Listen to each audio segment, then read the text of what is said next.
miss? Let's go. Let's go. Let's go. Yeah. Let's go. Let's go. What did I do? Let's go. Let's go. What did I do? Let's go. Hey. Let's go. Let's go. Let's go. Let's go. Let's go. Let's go. Let's go. Hey. Let's go. Let's go. Let's go. Let's go.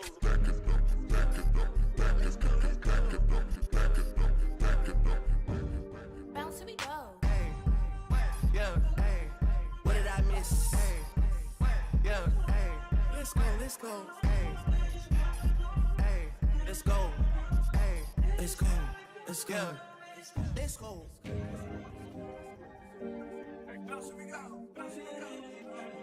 Todd, can you play that again?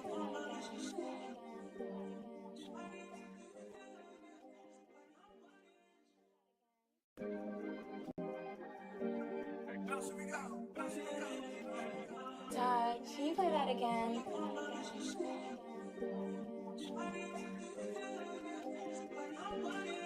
Let's go. What did I miss? Let's go. Let's go. Let's go. What did I miss? Let's go.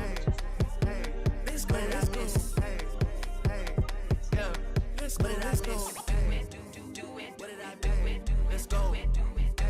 Let's go. What did I do? Let's go. Hey. Let's go. Let's go. Let's go. Let's go. Let's go. Let's go. Let's go. Hey. Let's go. Let's go. Let's go. Let's go.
What's up? What's up? What's up, everybody? How y'all doing? How y'all doing in the chat? Kelvin, Hoodie Kush, Davion, what's up? How you guys doing? Glad to see y'all. Glad to see. Ooh, I'm probably too much in the mic. Actually, I've been feeling like my mic is a little low. I'll turn it up a little bit. Wait, I'll turn it up. Yeah, my bad. I'm trying to turn my mic up. Hopefully that is turning it up. Can y'all hear me? Let me know if y'all can hear me in the chat by putting some stars in the chat. Hopefully y'all can hear me.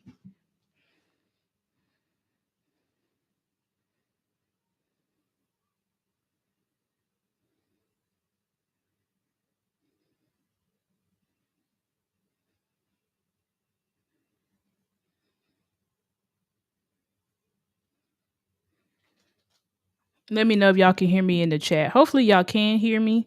This is not gonna be a long show, but I did want to do the reaction to the presser before it gets kind of irrelevant. You know what I'm saying?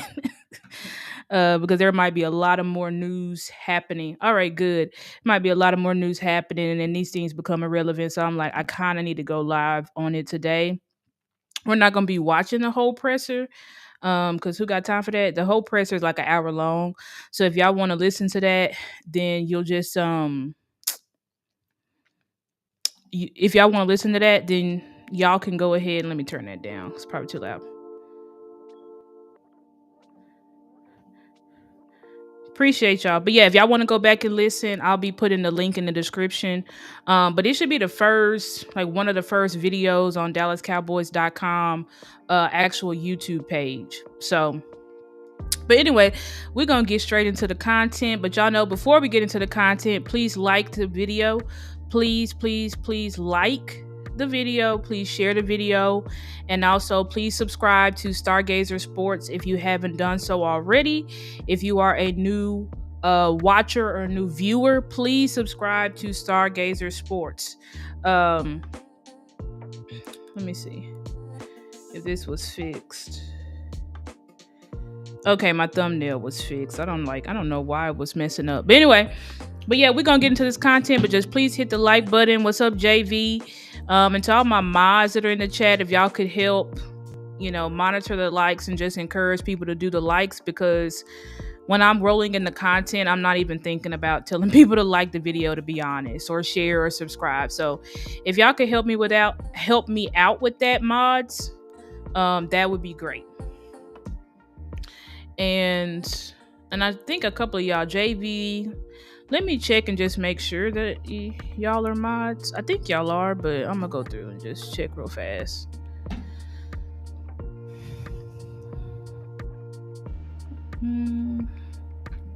Yeah, y'all are mods, so y'all should be good. Yeah, so y'all just help me out, mods. Thanks. But anyway, let's go ahead and said waiting on the list of DCs. Yeah, that'll be coming out later this week. Been doing good, JV. Had a good day. Just finished up my day job work, so wanted to go ahead and do this show quickly because I do have other stuff I got to do. But yeah, thank you guys so much for being in here. But yeah, y'all stay tuned. I'm gonna give you my top 2 DCs. Don't you worry. That's gonna be coming out today for sure. Like, share, and subscribe, or we will kick your ass. Just kidding. We're not going to do that. But please do like, share, and subscribe. We really appreciate that. Thank you. But anyway, yeah, let's get into this content. I have the timestamps done. So like I said, we ain't going to watch the whole video because we don't got time for that. Ain't nobody got time for that. And Jerry also be rambling and all that. So it's like, man, we ain't got time to be listening to you. But Jerry did say a lot of good shit in here today. He low-key told on himself, but I love it. I love when Jerry tells on himself. Okay, yeah. So let's get into it. Then we'll start off. Hold on, y'all. I gotta pull up my notes. Whoops. So I know where to start off in the interview. Ooh, I got a lot of. Yeah, I'm gonna have to cut some of this. Okay, 7:43. Let's move. Let's go to it.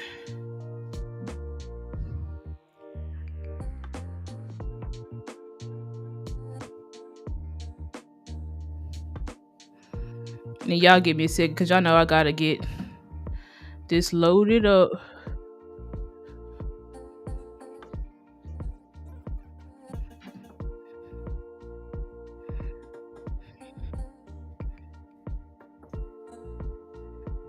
All right, I got it queued up. All right, first question. Let me screen share this. Screen share.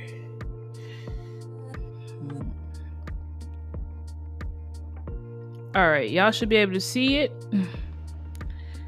Bam. All right, let's get to the first question that I wanted to point out. Will Schotty get to pick his own defensive coordinator? Let's go.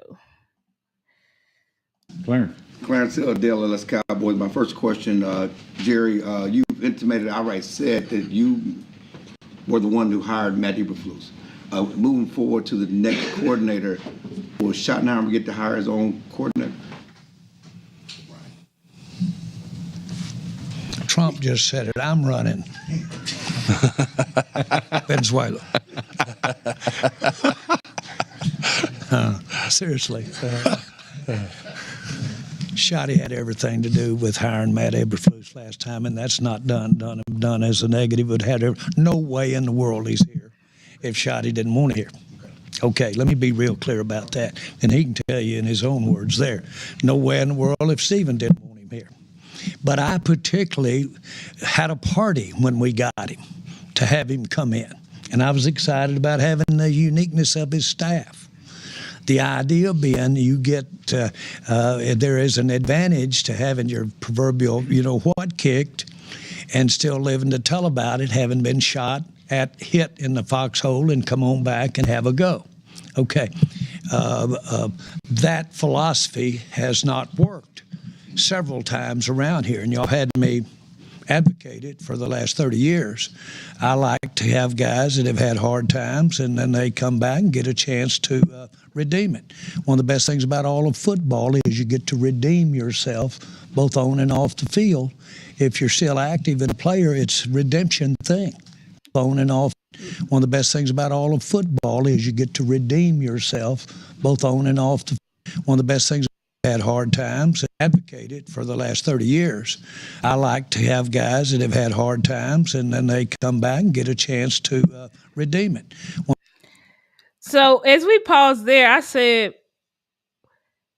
he said, I like to get guys.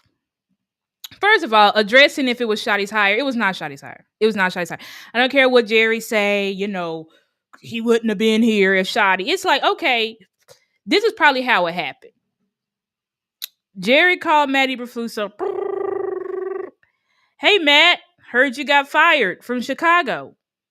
Yeah. You want to come over and be the DC of the Dallas Cowboys? Oh, yeah, Jerry, I sure would love that. Okay, great. Hey, Schotty, what do you think about Matt Eberflus? I already called him. He's led top 10 defenses. He's led top teams in takeaways, blah, blah, blah. What do you feel about that? Oh, yeah, sure, Jerry. Okay. I would prefer to, look around. But I mean, if you're really confident in Matt Eberflus, I think Matt Eberflus is a great coach. All right, awesome. He's going to be our DC, okay? Oh, all right, Jerry. That's how it went. So do I think that Schotty was, do I think Jerry said, Schotty, Matt Eberflus is going to be your DC and you're not going to do anything about it? No, I don't think that Jerry did that. But we know Jerry made the call, right? Told Schotty, this is who we are thinking.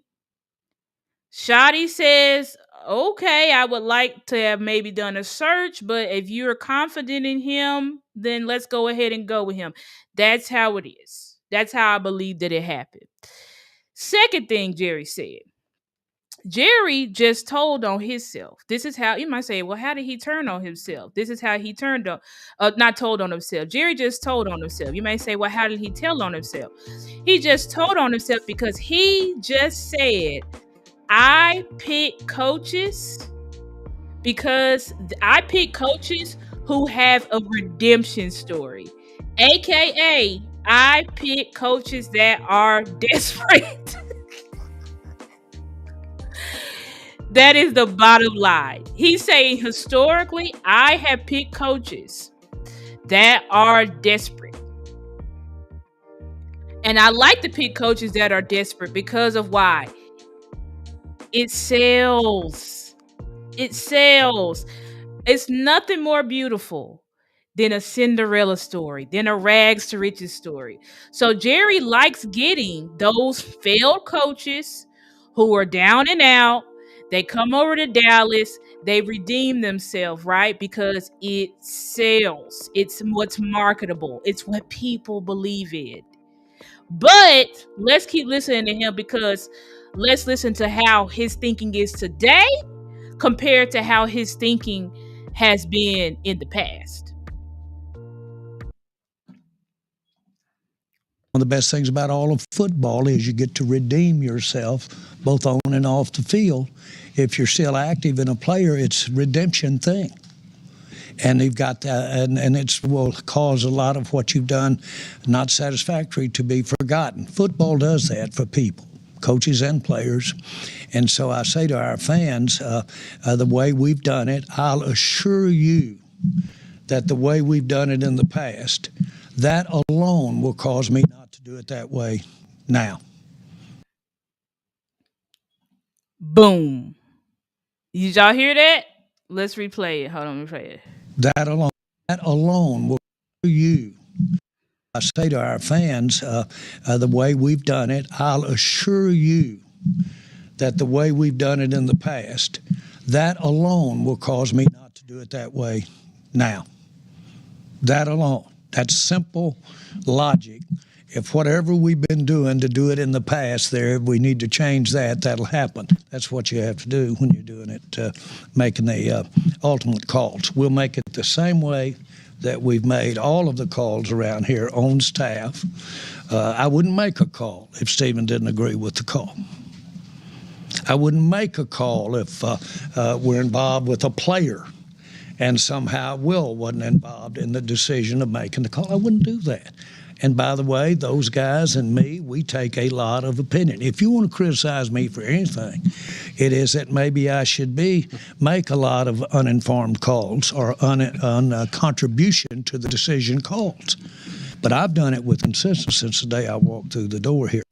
We'll do it the same way as we hired Flus. We'll do it together and come up with as good as we can. Brian, do you anticipate any more staff change? Okay.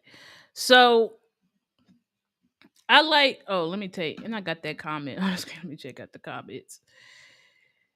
He was reaching for Schotty connection and Schotty avoided. Yeah, that's another thing, JV.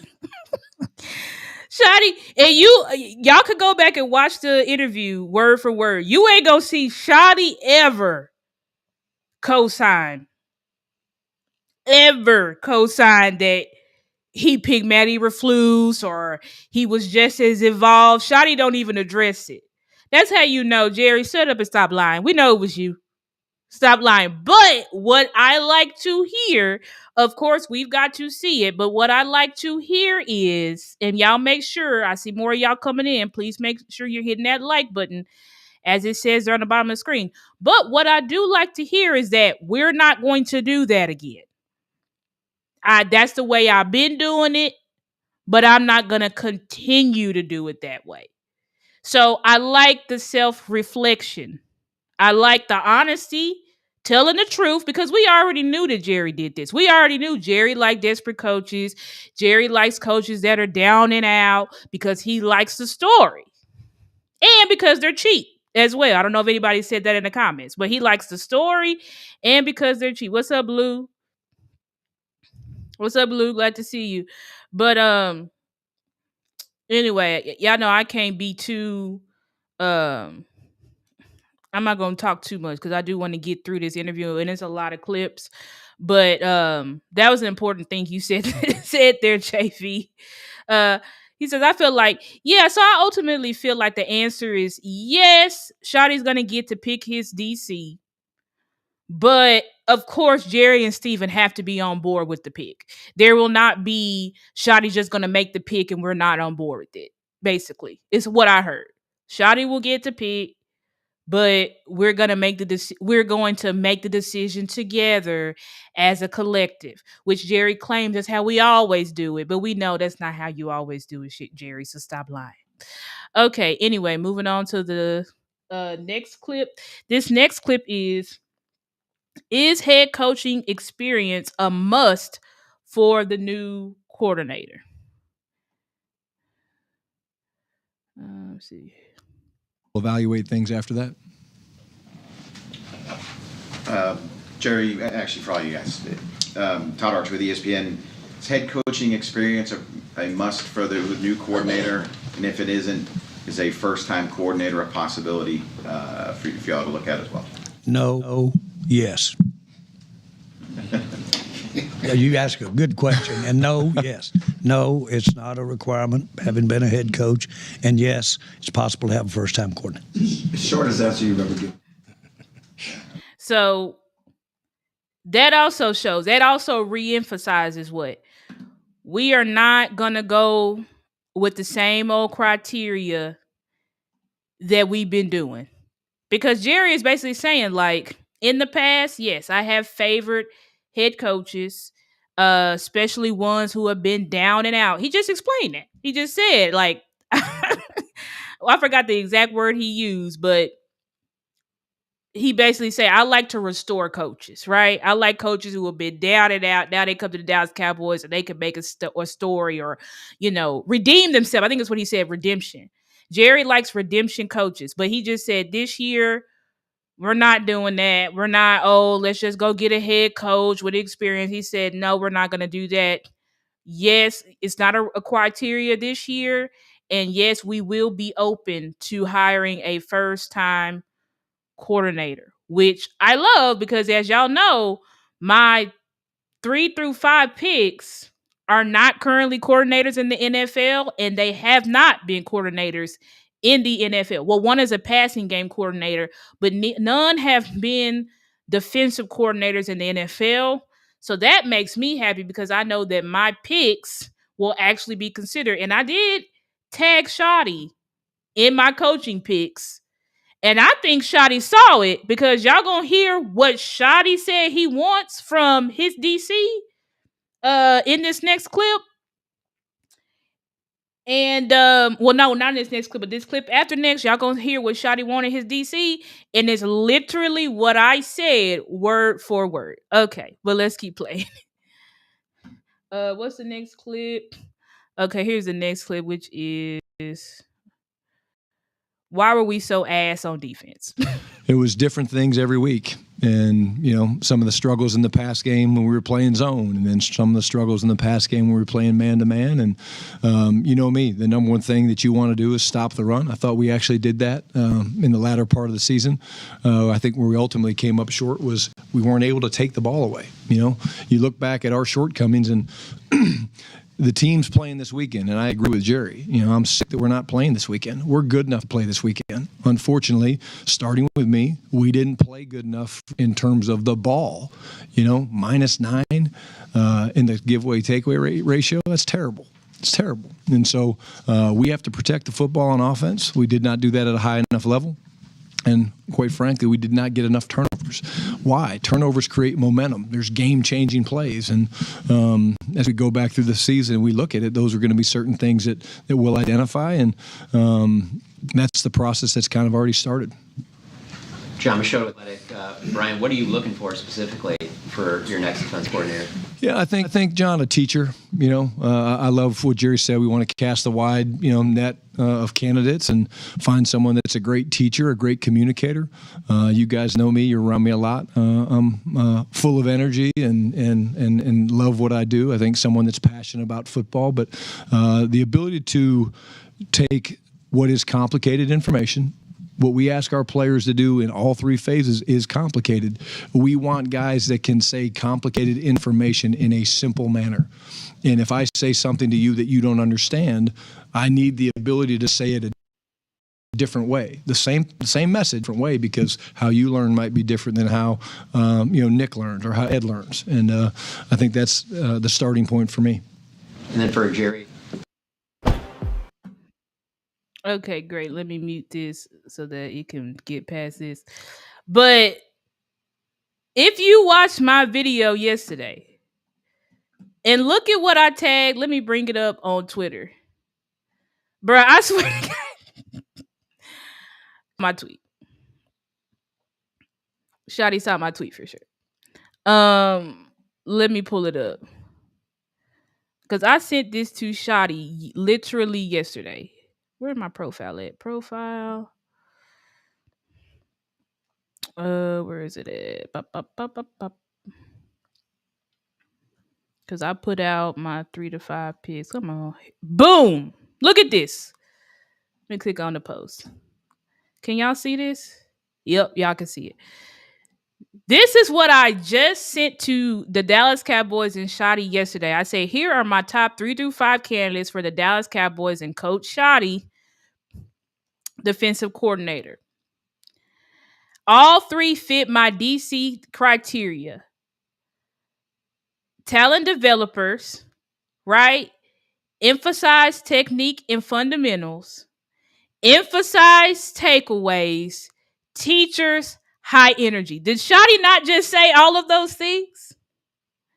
Did he not say, I want teachers, people who are able to communicate hard information but make it simple? He said, you know me, I'm an energy guy, so I want guys with energy, right? And then I also want guys that emphasize the takeaways because he feels like that's really what went wrong on defense and what he really wants his identity to be, especially on defense, is that we get takeaways. And we did not get that last year. And emphasize technique and fundamentals also go with teachers, but I added it in, right? And then talent development, which he didn't say talent development, but of course we want people who can develop talent because we have a lot of young players. And I believe Jerry and them did get into that. I'm not sure if I time stamped that and put that in my notes, but this is literally the criteria that Schotty just said that he wanted.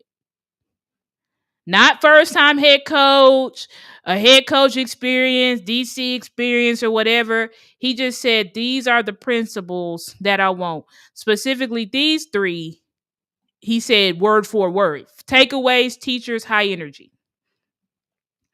And if y'all don't know, these are my top 3. Well, not top 3, but 3 through 5. I still got to reveal my top 2. Adam Fuller from the Chargers, Steve Klinkscale from the Chargers, Carl Scott from the Seahawks.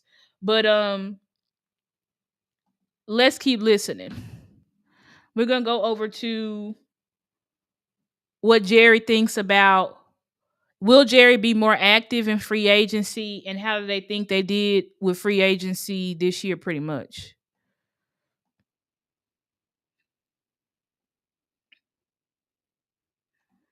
Oh, hold on. Sorry, y'all. I forgot I gotta share that. uh, I was on the other thing. Okay, here we go. Okay. It's a good stroke. We think extra picks and having some flexibility under the cap, we're going to take advantage of it. And we obviously don't have a mentality that we're dealing with a bad hand at all. I think we had some real success in free agency this year. And so that's a good one that's a good place to start. Pickens was a good stroke. And certainly we think Williams was a good stroke. We think Clark was a good stroke. And that's not different than free agency, but acquiring top people. These guys, to the person that I just mentioned, they love football and competing the way Michael Irvin did. Each one of the ones I just mentioned are about that. And I'm including Pickens in that very much. As much as we think that he's exceptional as a player, his love of the game and his passion about the game is unquestionable. That's strong stuff. So Jerry obviously continues to defend Pickens in the public. I think that was directly speaking to, because people were questioning Pickens' effort and stuff like that after that Lions game, and Jerry defended him, and now he's continuing to defend him. I think Jerry listens to me too, because didn't I just put out a tweet that basically said, when we get players like Michael Irvin, that's when we'll win big? I'm telling you, maybe it's a coincidence, but these guys, they're saying exactly what I've been saying. And he named Pickens, Clark, Quentin Williams. So you can tell that the front office now, the way that they operate, they consider trades during free agency the same as free agency. That's what they consider it. So when they're making these trades in free agency, they can still consider those guys free agents, because they see them that you're part of guys that weren't on our team, that we're acquiring, right? We didn't draft you. We acquired you from another team, or the same that they see as acquiring through free agency.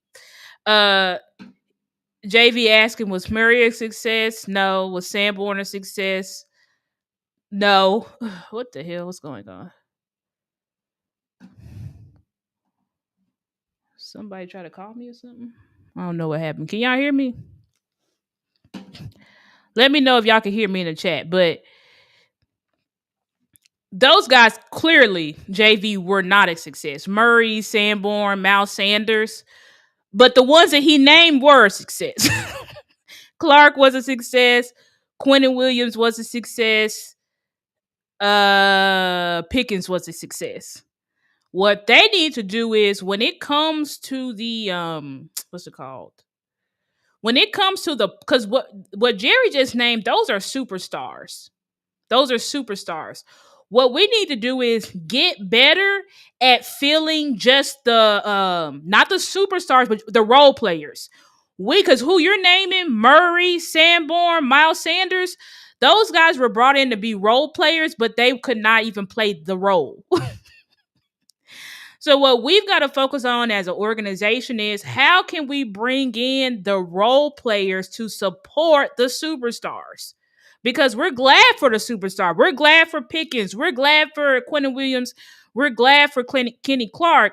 But we need those role players. We need the people that can support the superstars, because that's how you're going to actually be able to fill your roster out, have depth, right? Have depth and actually win a Super Bowl.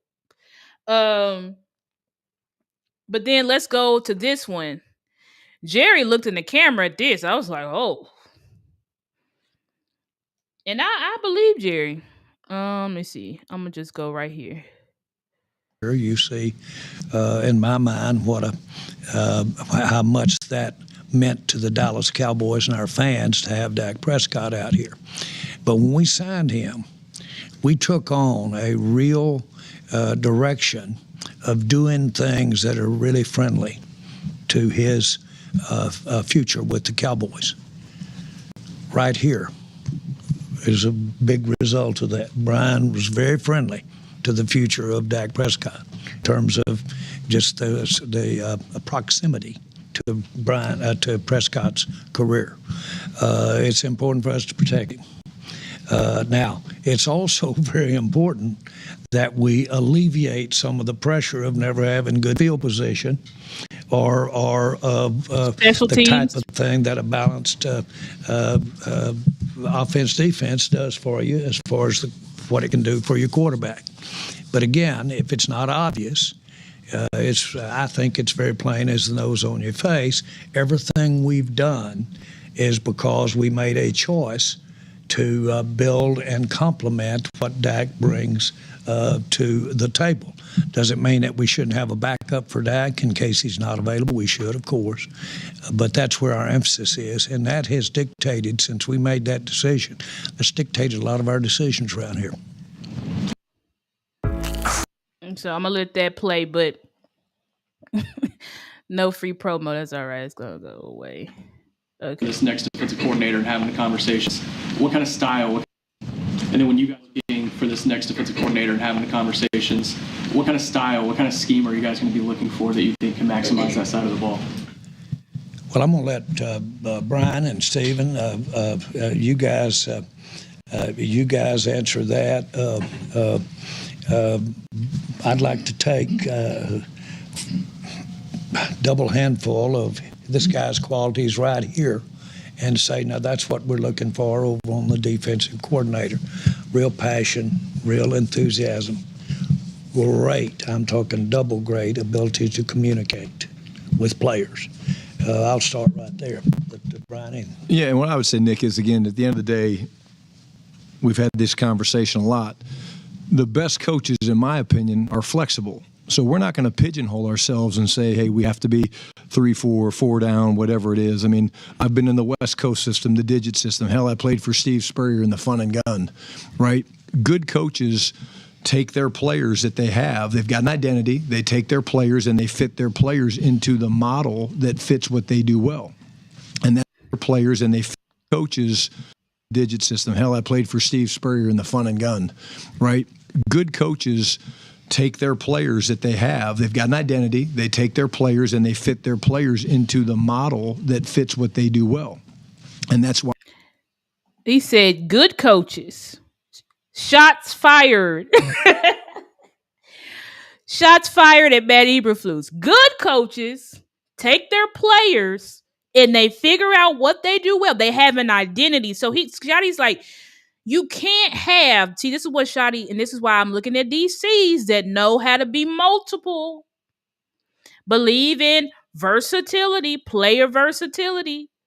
My number 3 candidate, Adam Fuller, I showed y'all clips yesterday. Go back and watch it, where he talks about how when a player goes down, you don't want to have to just go to the next person on the depth chart. You want to be able to go to the next best player, period. You want to be able to always have the best players on the field. Right? That's why you need versatility. That's why you need to be multiple. That's why your players need to be able to play multiple positions and not just one position. But that's why you also need coaches that are not going to take shots at their own players, demonize their own players, refuse to listen to their own players, refuse to tweak their scheme and stuff like that to fit their players, right? You need a coach that does the opposite. You don't need a coach like Matt Eberflus, because that was the main issue. And many players, Dante Fowler, spoke out about that. You're choosing scheme over players. And coaches will say, yeah, I choose players over scheme. But the best coaches really mean that stuff. See, everybody just says it as like a fun slogan. Oh, yeah, you choose players over scheme. But the best coaches know you really do choose players over scheme. It really is about Jimmy and Joe's at the end of the day and not X's and O's. I go back to what I said earlier. You're looking for a teacher. You're looking for a guy that has the ability to instruct and get guys to believe and get guys to buy in. We're salesmen. When you're up there in front of the players, you're selling them on why. Remember when people kept asking Schotty, do you think people are buying in? Y'all think they're buying in the Matt Eberflus scheme? And he kept saying, I hope so. I think so. But he never said yeah. Because if you're actually buying into a scheme, if you're actually selling players and getting them to accept what you want to do and execute it to a high level, you would not have seen a defense like ours. You're doing offensively, defensively, special teams, why it's going to work. And part of that's your personality, part of it's your ability to communicate. But when we cast this wide net to go find the right guy for this job. Count how many times Schotty says wide net. He's already said it twice. So for people who are like, they're just going to elevate White Cotton, or they're just going to go out and get some failed coach, that doesn't sound like that's at all what they're going to be doing. It sounds like to me that they're going to cast a wide net and they are going to do an extensive search for this defensive coordinator. That's what it sounds like.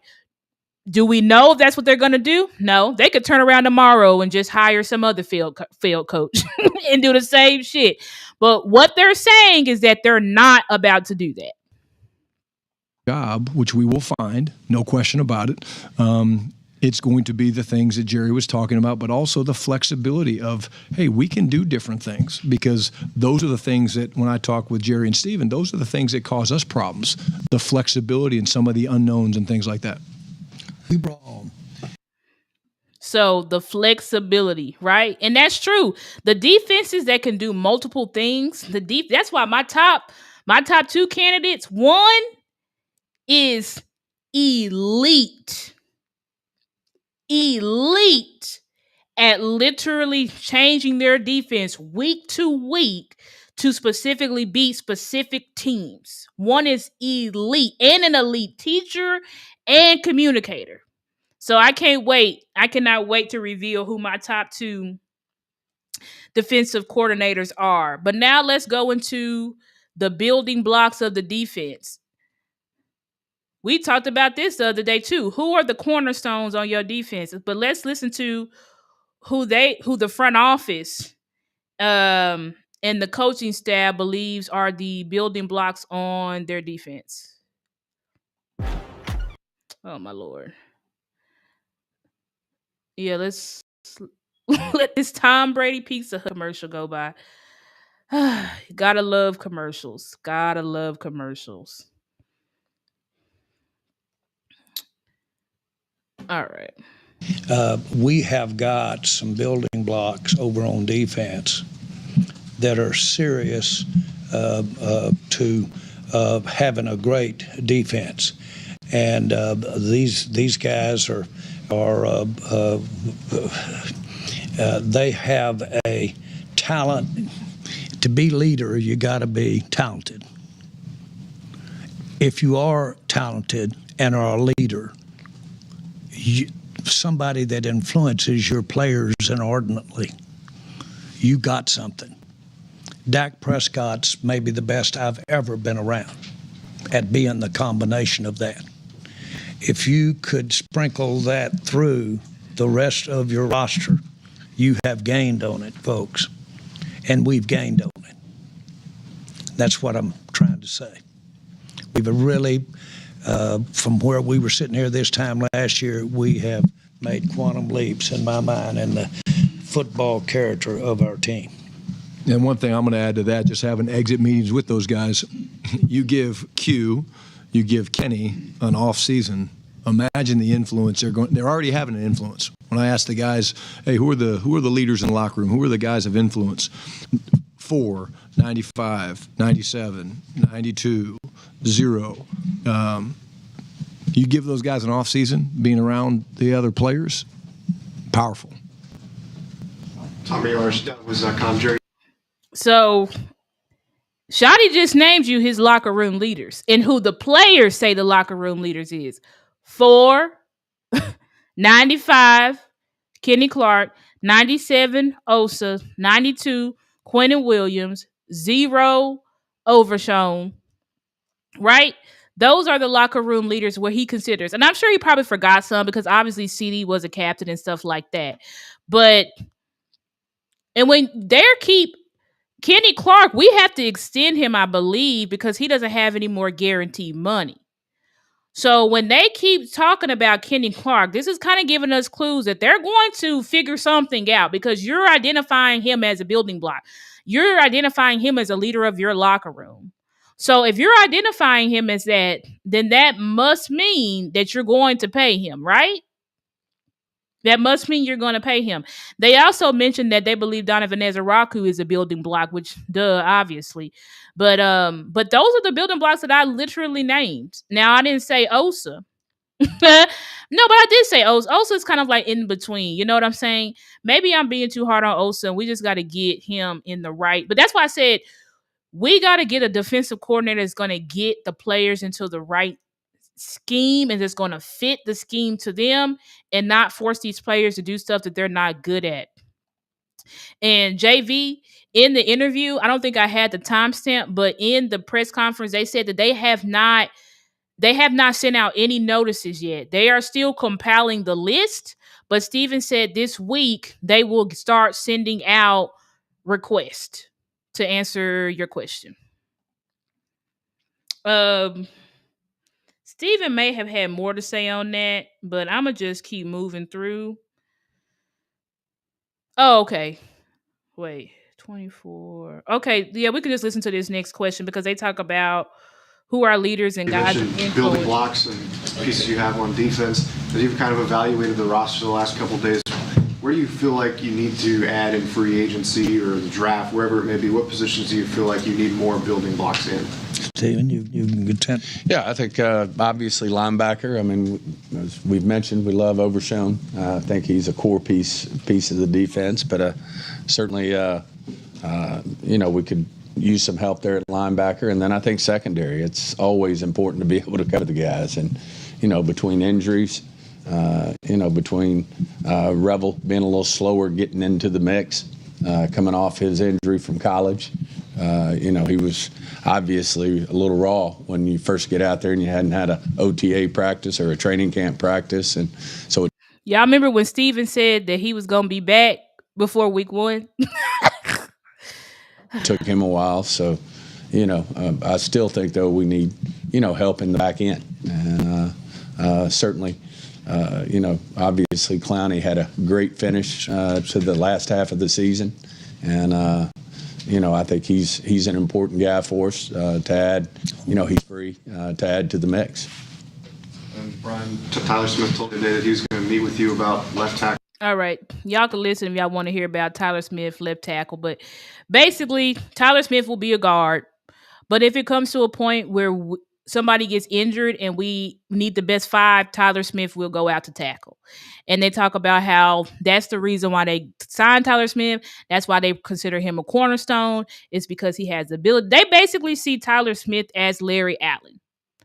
All-pro Hall of Fame guard that was so good that he moved out to tackle and also became a Pro Bowler. That's how they see Tyler Smith. I know people have different opinions on that, but honestly, I'm for player versatility. So now I'm not for them moving him to that permanently because you didn't pay him as a tackle. So you don't get to move him to that position permanently unless you're going to pay him that way. But as far as if players get injured, and we need to kick you out so that we can have the best 5 on the field, then that's what needs to be done, in my opinion. But y'all may disagree. Let me know in the comments if y'all disagree. Also, please hit the like button. Please hit the like button. Please hit the share button. And please subscribe to Stargazer Sports if you haven't already. Let's listen to this. Why has the defense been bad these last 3 years? Here we go. Looking long-term at the defense, in 3 of the last 6 years since 2020, we've had historically bad seasons in terms of points allowed under 3 different coordinators. When you look at what the issues are in that regard and what the fixes could be, what do you see? You know what I miss most about playing?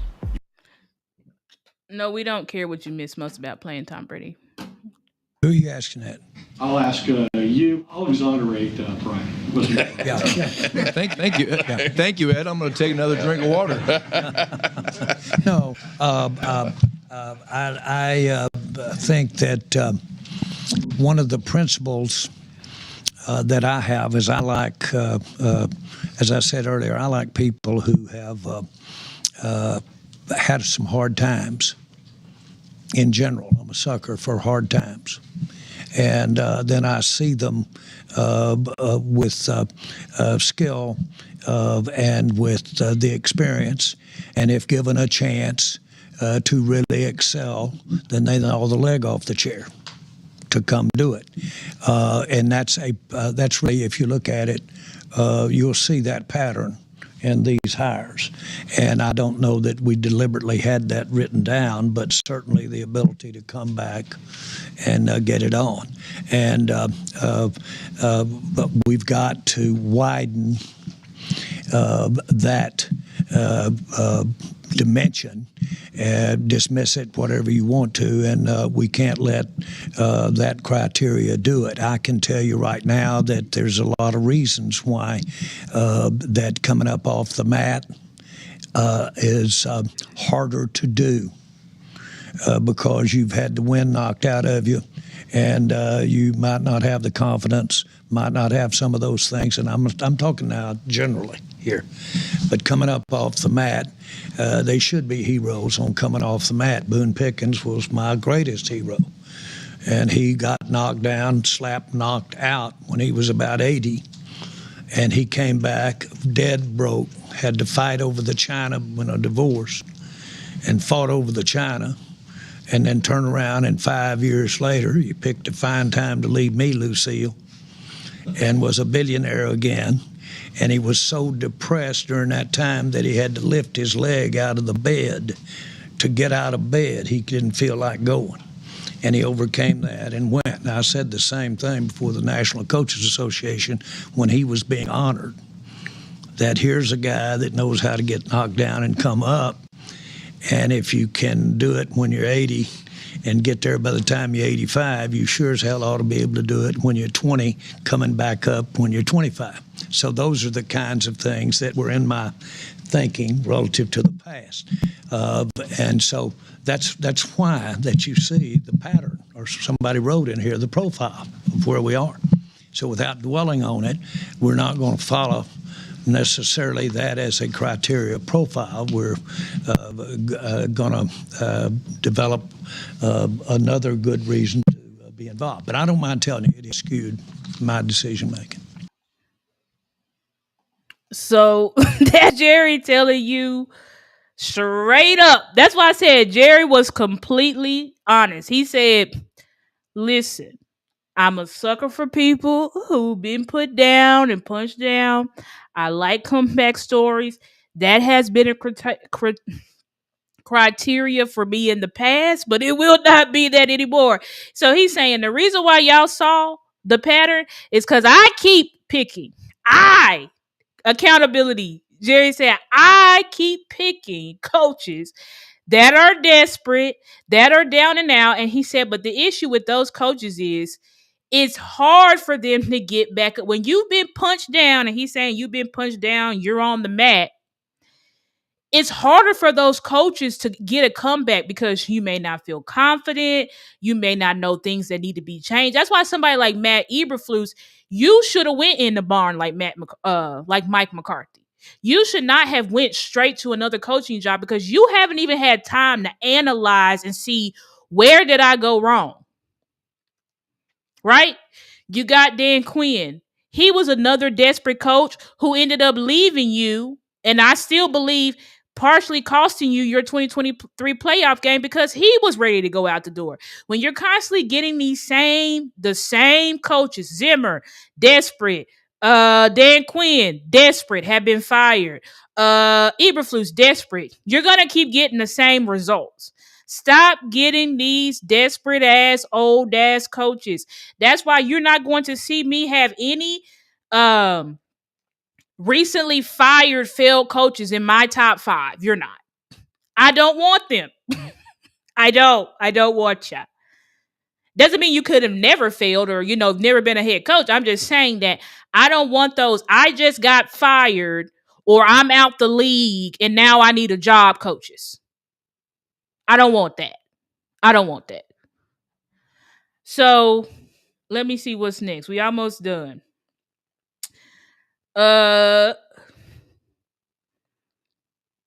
Let's listen to this. The issue with Dan Quinn's defense. Let's see here. Well, I'll be very candid with you. I'm not so sure. You know what we think of Dan Quinn, and we really admire everything that we had with Dan. But we didn't get where we want to get, not because of Dan, but we couldn't stop the run when it got down to the nut cut. And so there's some aspects of that. Those turnovers we had with Dan, my goodness, put me in line. I'll stand up out there for that every time. And they cover up, a lot of things about cooking. If you make it so hot that it burns the roof of their mouth. Oh, my God. And you make it so cold that it's like hot ice, it'll cover up a lot of the frailties of your talent on cooking. And so you can put some pretty good stuff out there. Well, those principles haven't necessarily worked for us. That doesn't mean that we won't have an ex-head coach in here at all. But it won't be the emphasis, at least on my part, to today and what we're dealing with defenses today. But I have had a lot of luck. So Jerry basically said, listen, Dan Quinn's defense was real hot. You know what I'm saying? That's why we thought it was so good. But when we got into playoffs, the turnovers were non-existent and we could not stop the damn run. And that's just the bottom line. If you want to know, well, why couldn't we concede in 2021, 2022, 2021, 2022, 2023, 2024. Or no, sorry, not 2024 because he wasn't here, but 2021, 2022, 2023. Your defense did not have the substance that it needed in order to be a real championship defense, but it sure did look like it in the regular season. And man, we were mesmerized. Jerry sound like a fan. He's hilarious because that's exactly what the fans were saying. Them turnovers, we were so mesmerized. Diggs getting picks, Bland getting picks. I mean, we were like, oh my God. We're so good. We're amazing. But soon as our asses got into the playoffs, crickets. Angie, you said, what is Jerry talking about? You got to go back and listen. I did a whole review, but it's not going to be long. But what's up, Angie? Glad to see you. Glad to see you in the chat for sure. My sis, really glad to see you. But yeah, just go back and listen so you can hear all of what Jerry said and all of his stuff. But anyway, I kind of want to skip around. Okay, I want to go to this one because this is more important. We're going to go to, was White Cotton ever being considered for the defensive coordinator position? Let me see. Okay. Both of the questions is for the panel in general.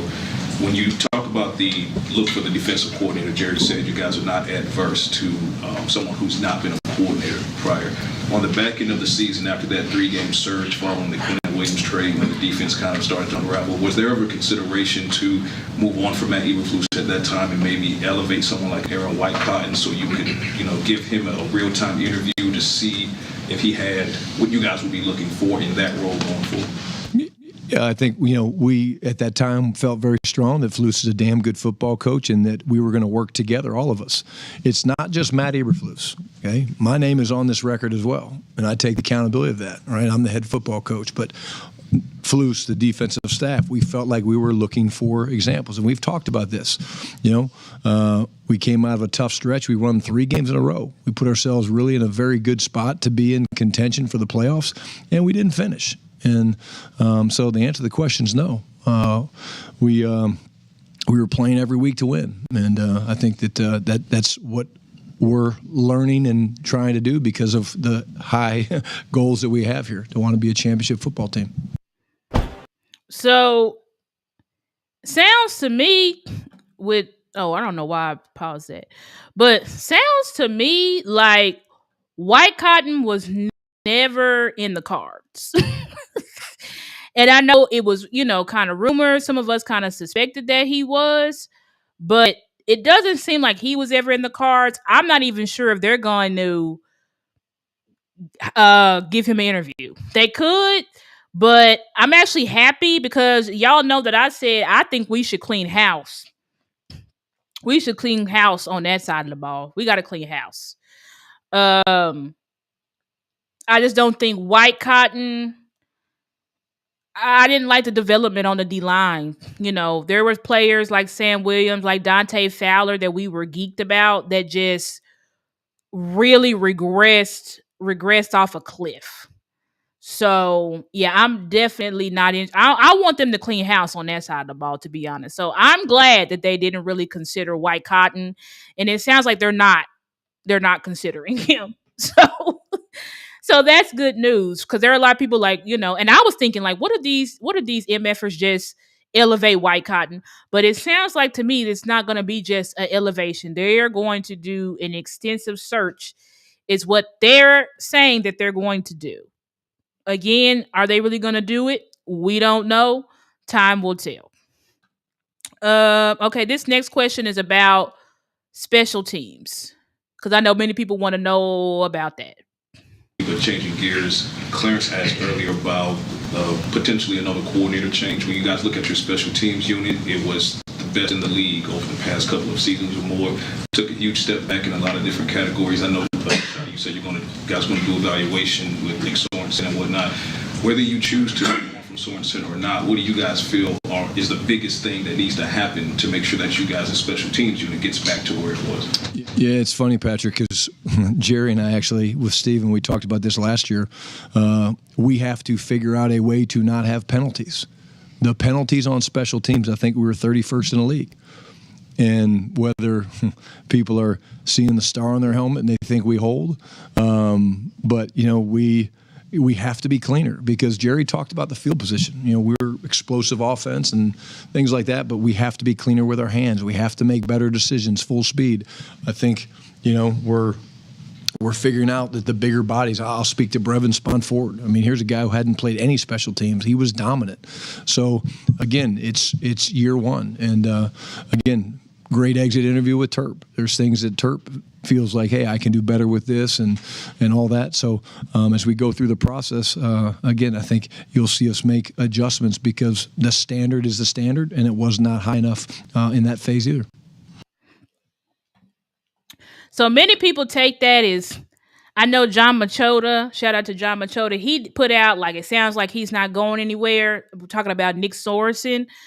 I didn't take it as that. I don't know if Nick is going to be fired, but I didn't take that as Nick will be here with us, no problem. I didn't take it as that. Some may see it that way. Y'all can let me know how y'all see that in the chat. But Schotty wasn't lying when he's talking about the penalties, because it felt like every kickoff and punt return, there was a penalty. Every single one. And not shocked to hear that we were 31st with penalties. So, but again, this was a problem last year as well. Last year, it was a problem under Mike McCarthy. We just made a lot of plays on special teams, so we didn't notice the penalties. But this year, the special teams was a blinking light because they didn't make any plays, and every single time it's a punt and kick return, they're getting penalties. So I don't really know per se how you change that necessarily. I think you probably need to bring a special team coordinator in here, though. I'm for firing Nick Sorensen, because you probably want to bring in a special teams coordinator that's a little bit more aggressive, like a Bones, but a little bit more balanced, because sometimes Bones was over aggressive and it would screw us. So you kind of want to find someone that's a little bit in between, because right now you got completely vanilla in Nick Sorensen, and then you had ultra aggressive with Bones. And so I don't want ultra aggressive, but I also don't want like docile. You know what I'm saying? I want somebody that's in the middle. So I'm for changing the special teams coordinator. Will that happen? I'm not sure. But regardless, the stuff needs to be fixed ASAP. And I'm going to just end this with Jerry talking about, y'all might get pissed off with this, but I'm going to end this talking about, with Jerry talking about these George Pickens negotiations. Let's just see, 51, 40. And this will be the last thing I talk about, and then I'm getting off of here. Oh my gosh. I gotta just start letting these videos play. All right. Here we go. Those negotiations this time around in terms of direct contact versus the agent. Yeah. So much this time around. Let me rewind. So with George Pickens, how do you plan to approach those negotiations this time around in terms of direct contact versus the agent? Yeah. So much of that has to do with option quarterbacking, reading the move as you take the next step. And so I wouldn't dare try to say I'll do anything relative to a business negotiation, or in this case, contract negotiation. I wouldn't dare make a comparison between any contract on a goal, because it's human reaction, it's human situations, and so there won't be any comparison. Gosh, you guys know me pretty well in here. I can be as whatever you want me to be. And I can be sweet, or I can be the other way too. So however we need to do it. Kyle. He is so annoying. And look at Steven. Steven don't look happy about this shit. Schotty just like this man. I don't know why Jerry is still handling. What's up, Jabari? How you doing? I just don't know why Jerry has to handle the negotiations. Why can't Steven just handle it? And again, I do know that Steven did almost screw up the D-Law thing. I do know that. But at the same time, like, Steven is not Jerry. Steven is not going to be like, okay, I'm going to try to corner this player into a room. Like, that's not what Steven going to do. And Jerry, he's refusing to answer this question. Like, are you going to negotiate with Pickens or are you going to negotiate with David? All I'm banking on is that when Pickens was asked this question, Pickens said, he said, bro can't ever say yes or no. Exactly. All I can say is when Pickens answered this question, he said, I'm going to let my agent handle it. So Pickens, if you watching this, Pickens, do not discuss any numbers. Actually, let me just put myself, because that was the last bit. I'm going to put myself on screen. Pickens, do not, I repeat, do not, Pickens, talk to Jerry about numbers at all. At all. Repeat. Do not talk to Jerry about numbers. If Jerry allegedly wants to talk to you, Dak said you can talk to Jerry, but you cannot talk to him about numbers, even though he's going to pressure you to try to talk about numbers. Honestly, I feel like you real young, so I just wouldn't talk to, as I'm thinking, don't even talk to Jerry at all. Don't even talk to Jerry at all, Pickens. Because see, Dak, he can do that. He can talk to Jerry and know how to avoid it. But Pickens, you don't want Jerry doing nothing crazy. Jerry was threatening when him and the playmaker was negotiating his deal. Jerry almost sent the playmaker to the Bengals. Like, don't even talk to Jerry. Matter of fact, don't talk to him, bro. Let David Muguleta handle it. And David Muguleta should get you the deal you deserve. I'm praying and hoping to God, and I'm going to be campaigning that we get Pickens signed. I do think that it will be a failure. The Micah Parsons, well, this don't really involve Micah Parsons, but if you don't, Jerry said multiple times, I didn't put the clips in here, but y'all can go back and watch it. But he said multiple times, if we signed Micah, we would not have been able to sign Pickens. Okay, Jerry. So you better sign Pickens. That's all I say. If you're saying, we didn't sign Micah because if we signed him, there was going to be no way we could sign Pickens. No way we could sign Kenny Clark. Okay, then you better get it done. Because Jerry continues to stand on, it was nothing personal with Micah. I just didn't want to pay him. I wanted to get 5 good to great to elite players for the price of 1. So you better sign Pickens, because if you don't sign Pickens, I do believe Michael Parsons' trade is a failure. I do. Because not having Pickens is going to set your offense way back, and you can't have the best part of your team set back. You need them taking a step forward because you're having to completely rebuild the defense in one offseason. So anyways, let me look at y'all's comments before I get out of here. The structures are done. I'm always told I'm old school. I don't play around with money. Fix the damn defense with your big contract or whatever. I don't know.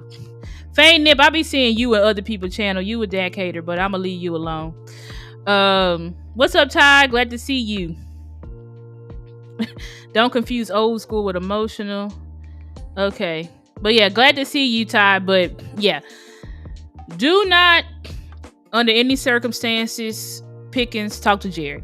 But I will end the live on that. Thank y'all so much for watching my live reaction. I hope y'all enjoyed it.